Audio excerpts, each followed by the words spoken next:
Hello বন্ধুরা, সবাইকে good morning. দেখো সেজেগুজে বেরিয়ে পড়েছি। এই যে ছেলেকেও পোশাক টোশাক পরে দিচ্ছি, কারণ মেঘলা আছে, ঠান্ডা তো। আর আমিও বেরিয়ে পড়েছি। দেখো ছেলেকে কোট টোট পরে দিতে ছেলে কান্নাকাটি করছে, আমিও বেরিয়ে পড়েছি। দেখো, আর সবাইকে আগাম মেরি ক্রিসমাস জানিয়ে দিলাম। আজকে 24 তারিখ, কালকে 25 তারিখ, তার জন্য আগে ভাগে তোমাদের জানিয়ে দিলাম। দেখো আমরা বেরিয়ে পড়েছি, বাপের বাড়ি থেকে শ্বশুর বাড়িতে যাব, কারণ ভাসুরের মেয়ের জন্মদিন। আর বোনকে আমি ডাকছি, বোন আসছে, তারপর দেখ। Happy birthday to you. Happy birthday to you. Happy birthday to you. Happy birthday to you. Happy birthday. Sir, ঠাকুমা দাদু কই? ঠাকুমা দাদু সব খাইতে দেয় না।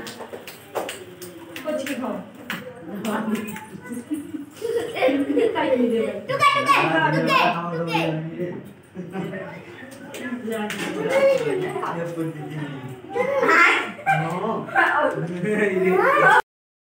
তোমরা আগে দেখতে পেলে যে টোটো করে বাপের বাড়ি থেকে শ্বশুর বাড়ি গেছিলাম।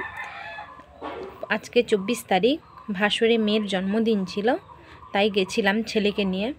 জানো তো বেশিরভাগ টাইমই বাপের বাড়ি থাকে, শ্বশুর বাড়িতে কম থাকি, তাই হচ্ছে শ্বশুর বাড়িতে গেছিলাম। ছেলেকে নিয়ে বোন গেছিলো, বাবা মা সবাই গেছিলো। ভাসুরের মেয়ের জন্মদিন ছিল। ওখানে বিশেষ কিছু ফটো তোমাদের ছবি ক্লিক করতে পারিনি, কারণ ছেলেকে নিয়ে ব্যস্ত ছিলাম, কারণ অনেক দেরি করে গেছি তো, তার জন্য ছেলেকে স্নান করানো, খাওয়ানো সব কিছুই আমাকে করতে হয়েছিল।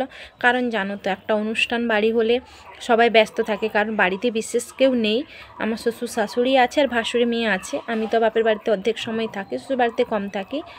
আর পুনেতে আমার ভাসুরের স্ত্রী এবং আমার হাজব্যান্ড থাকে, বাড়িতে তেমন কেউ থাকে না।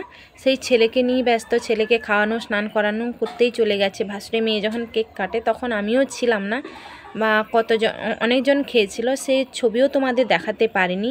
আমার শ্বশুরবাড়িটা কেমন সেটাও তোমাদের দেখাতে পারিনি। পরে একদিন তোমাদের দেখিয়ে দেব শ্বশুরবাড়িটা।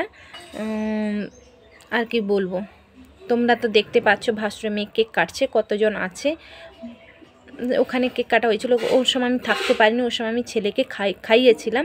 তারপরে হচ্ছে খাওয়ানোর পর আমরা বিকেলে বাড়ি চলে এসেছি। বাড়ি বাপের বাড়ি চলে এসেছি শ্বশুর বাড়ি থেকে। মাঝে মধ্যে যাই, মাঝে মধ্যে গিয়ে ওখানে থাকি, চলে আসি। কি বলো তো, ছেলেকে নিয়ে তো, ছেলে তো বাপের বাড়িতে বেশিরভাগ সময় থাকে, আর শ্বশুর বাড়িতে তেমন কেউ থাকে না, সবাই কাজে ব্যস্ত থাকে। আর ছেলে তো খিঁচুনি হয়, তার জন্য ছেলেকে নিতে কেউ অভ্যস্ত নয়, তারা ভয় পড়ে, তার জন্য সবটা আমাকে সামলাতে হয়। তার জন্য তেমন কিছু তোমাদের ভিডিও করে আমি দেখাতে পারলাম না, তার জন্য সরি তোমাদের কাছে। পরে কোনো একদিন শ্বশুরবাড়ি গিয়ে তোমাদের আমি দেখিয়ে দেব বাড়িটা কেমন, কোথায় কী বৃত্তান্ত সব বলে দেব। আর সবাই উইশ করে দাও আমার ভাসুরের মেয়েকে, সবাই যাতে ভাসুরের মেয়ে যাতে ভালো থাকে, সুস্থ থাকে। আর কি বলবো, আর কিছু না। ভিডিওটি যদি ভালো লাগে সবাই লাইক শেয়ার কমেন্ট করে দিও। সবাইকে টাটা, বাই।